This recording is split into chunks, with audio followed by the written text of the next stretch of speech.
ऐतिहासिक नगरीमध्ये आपल्या सर्वांचे आदर्श आदरणीय नाना यांचे अभिष्टचिंतनच्या प्रसंगी व्यासपीठावर उपस्थित असलेले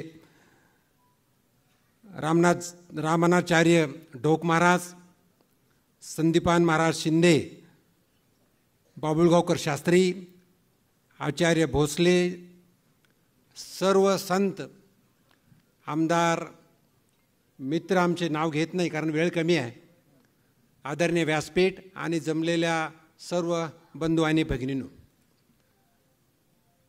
जसं आचार्य भोसले यांनी सांगितलं की जसे संत समाजासाठी महत्त्वाचे आहेत तसे तेवढेच महत्त्वाचे नानासुद्धा राजकारणामध्ये आम्हा सर्वांना महत्त्वाचे होते.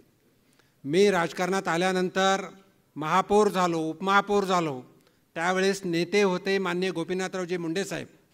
पण त्यावेळेस आम्हाला सांगण्यात आलं होतं की कसलंही काम असेल तर नाना सांगेल त्याप्रमाणे काम झालं पाहिजे. आणि नाना तेव्हापासून म्हणजे 1995-96 पासून आम्हाला सातत्यानं मार्गदर्शन करतात.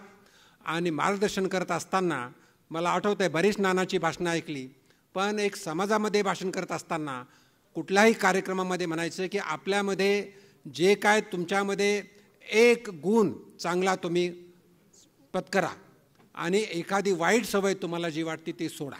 आणि तसं आम्ही करायचा प्रयत्न करतो. आणि नानांच्या नेतृत्वामध्ये आज मी केंद्रात मंत्री झालो, खासदार आहे, असं बरेच जण, जसं संजूभाऊ आमदार झाले, मी जास्त वेळ बोलणार नाही.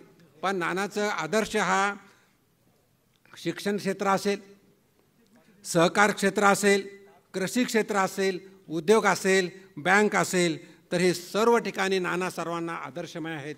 मी जास्त वेळ न घेता एवढंच बोलू इच्छितो. रामूकाका शेळके, राधाकिशनजी पटाडे, श्रीराम शेळके या सर्वांचं मनापासून अभिनंदन करतो. अत्यंत चांगला कार्यक्रम त्यांनी ठेवला आणि मी नानांना उदंड आयुष्य लाभो आणि त्यांची उत्तरोत्तर प्रगती हो अशी ईश्वरचरणी प्रार्थना करतो आणि मी माझ्या वाणीला विराम देतो. धन्यवाद.